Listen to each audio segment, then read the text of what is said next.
Hi friends, ఈరోజు మనం మొదటి ప్రశ్నను చూద్దాం. ప్రపంచ సముద్ర దినోత్సవం ఏ రోజున జరుపుకుంటారు? Answer June 8. భూమిపైన 71% సముద్రాలు ఆక్రమించి ఉన్నాయి.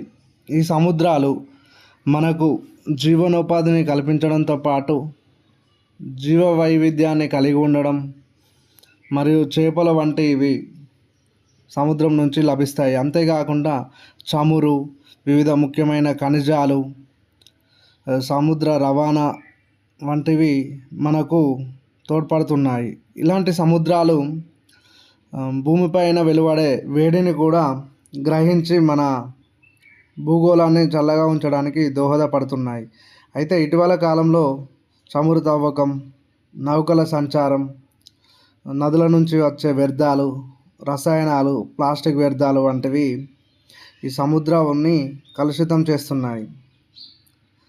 తద్వారా మనకేమవుతుందంటే జీవ వైద్యం నశిస్తుంది. సముద్రంలో ఉండే చేపలు, సముద్ర జీవులు ఈ రసాయనాలను ఆహారంగా తీసుకోవడం ద్వారా ఇవి తదుపరి కాలంలో వీటిని తిన్నటువంటి మానవులకు కూడా అనారోగ్యాలు ఏర్పడుతున్నాయి.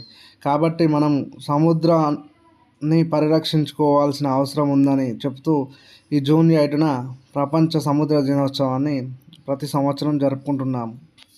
భారతదేశానికి విషయానికి వస్తే భారతదేశం సుమారు 7,516 కిలోమీటర్ల తీరరేఖను కలిగి ఉంది. భారతదేశానికి పశ్చిమాన అరేబియా సముద్రం, తూర్పున బంగాళాఖాతం, దక్షిణాన హిందూ మహాసముద్రంతో కూడి ఉంది. అంతేకాకుండా 9 రాష్ట్రాలు, 2 కేంద్రపాలిత ప్రాంతాలు మరియు 2 ద్వీపాలు అయితే తీరరేఖను కలిగి ఉండడం జరిగింది. ఇవి భారత ఆర్థిక వ్యవస్థకు తోడ్పడడంతో పాటు అనేక మందికి జీవనోపాధిని కల్పిస్తున్నాయి. అంతేకాకుండా ముంబై, విశాఖపట్నం, చెన్నై, కోల్కతా లాంటి పెద్ద ఓడరేవులను కలిగి ఉండి అనేక విదేశాలకు నుంచి ఎగుమతులు, దిగుమతులు చేసుకోవడానికి ఇది తోడ్పడడం జరుగుతుంది. రెండవ ప్రశ్న, యాక్సియం 4 మిషన్ ద్వారా భారతదేశానికి చెందిన ఎవరు అంతరిక్ష కేంద్రానికి వెళ్ళనున్నారు? ఆన్సర్ శుభాంశు శుక్లా. ఈయనతో పాటు మరో 3 కూడా అంతర్జాతీయ అంతరిక్ష కేంద్రంకు వెళ్ళనున్నారు.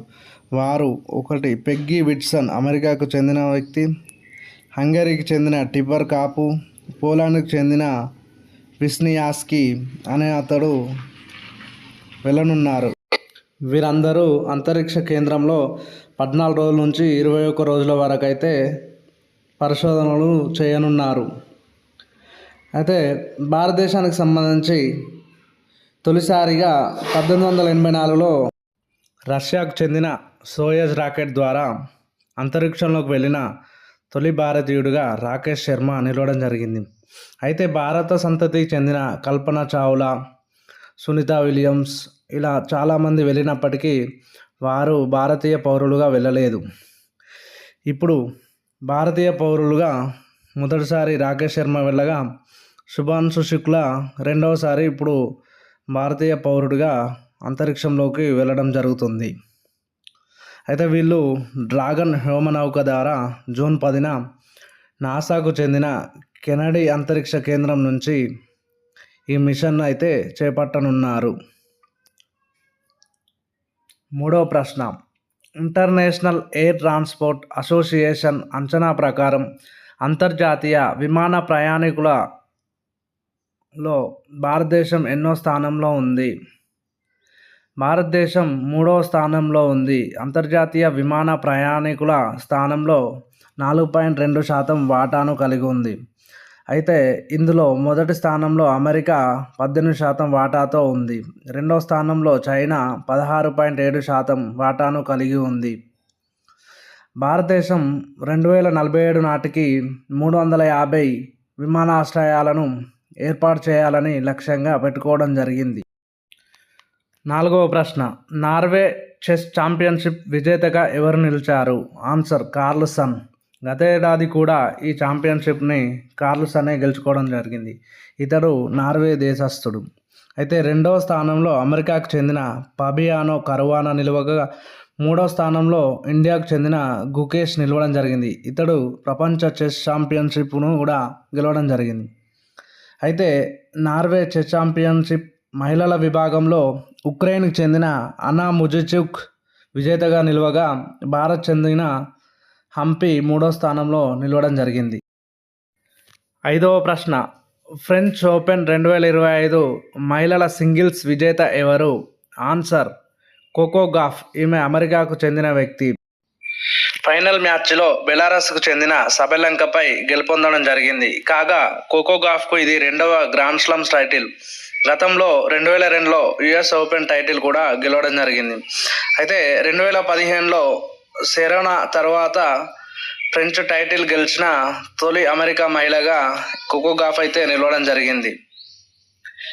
ఆరవ ప్రశ్న, విపత్తు నిరోధక మౌలిక సదుపాయాల నిర్మాణంపై 2025 సదస్సు ఎక్కడ జరుగుతుంది? ఆన్సర్ ఫ్రాన్స్లోని నైస్ పట్టణంలో జరుగుతుంది. ఈ సదస్సు సందర్భంగా భారత ప్రధానమంత్రి మోడీ మాట్లాడుతూ, విపత్తులను తట్టుకోగలిగే మౌలిక వసతులను నిర్మించాలంటే ప్రపంచం 5 అంశాలకు ప్రాధాన్యం ఇవ్వాలని పేర్కొనడం జరిగింది. అవి: 1. నైపుణ్య మానవ వనరులను సిద్ధం చేసుకోవడం. రెండవదైతే అంతర్జాతీయ డిజిటల్ గ్రంథాలయాన్ని ఏర్పాటు చేయాలి. తద్వారా విపత్తులను సమర్థంగా ఎదుర్కొన్న అనుభవాలను గ్రంథాల రూపంలో క్రోడీకరించాలని పేర్కొనడం జరిగింది. ఇక మూడవ అంశాన్ని పరిశీలిస్తే, విపత్తుల రాకను ముందస్తుగానే హెచ్చరించే వ్యవస్థలను నిర్మించాలని పేర్కొన్నాడు. నాలుగవ అంశం, విపత్తులను తగ్గించాలంటే దానికి కావాల్సిన నిధులను సమకూర్చుకోవాలని పేర్కొన్నాడు. ఐదవ అంశం, ఈ విపత్తులను సమర్థంగా ఎదుర్కోవాలంటే అంతర్జాతీయ సమన్వయం, సహకారాలు కావాలని పేర్కొనడం జరిగింది. ఏడవ ప్రశ్న, భారత సునామీ ముందస్తు హెచ్చరికల వ్యవస్థను ఎప్పుడు ఏర్పాటు చేశారు? ఆన్సర్ 2007. ఈ హెచ్చరికల వ్యవస్థను 2007లో హైదరాబాద్ కేంద్రంగా ఏర్పాటు చేయడం జరిగింది. ఈ హెచ్చరికల వ్యవస్థ ద్వారా హిందూ మహాసముద్రం చుట్టుపక్కల దేశాలలో 28 దేశాలకు సేవలు అందించడం జరుగుతుంది. అంతేకాకుండా ఇండోనేషియా, ఆస్ట్రేలియా వంటి దేశాలకు కూడా సునామీ ముందస్తు హెచ్చరికల సేవలను అయితే అందించడం జరుగుతుంది. ఎనిమిదవ ప్రశ్న, బహిరంగ మార్కెట్లో బియ్యాన్ని ఏ బ్రాండ్ పేరుతో ఎగుమతి చేయాలని తెలంగాణ ప్రభుత్వం నిర్ణయించడం జరిగింది? Answer Telangana brand. 2024-25లో 183 లక్షల టన్నుల బియ్యం ఉత్పత్తి ద్వారా దేశంలోనే అత్యధిక బియ్యం ఉత్పత్తి చేస్తున్న రాష్ట్రంగా తెలంగాణ అగ్రస్థానంలో నిలవడం జరిగింది. ఈ సందర్భంగా మిగులు బియ్యాన్ని విదేశాలకు ఎగుమతి చేయాలని తెలంగాణ రాష్ట్రం భావించి తెలంగాణ బ్రాండ్ పేరుతో ఎగుమతి చేయాలని నిర్ణయం తీసుకోవడం జరిగింది. 9వ ప్రశ్న, ప్రజల కథే నా ఆత్మకథ అనేది ఎవరి ఆత్మకథ? ఆన్సర్ బండారు దత్తాత్రేయ గారి ఆత్మకథ. ప్రస్తుతం బండారు దత్తాత్రేయ గారు హర్యానా రాష్ట్రానికి గవర్నర్గా ఉండడం జరిగింది. 10వ ప్రశ్న, ప్రధానమంత్రి ఆర్థిక సలహా మండలి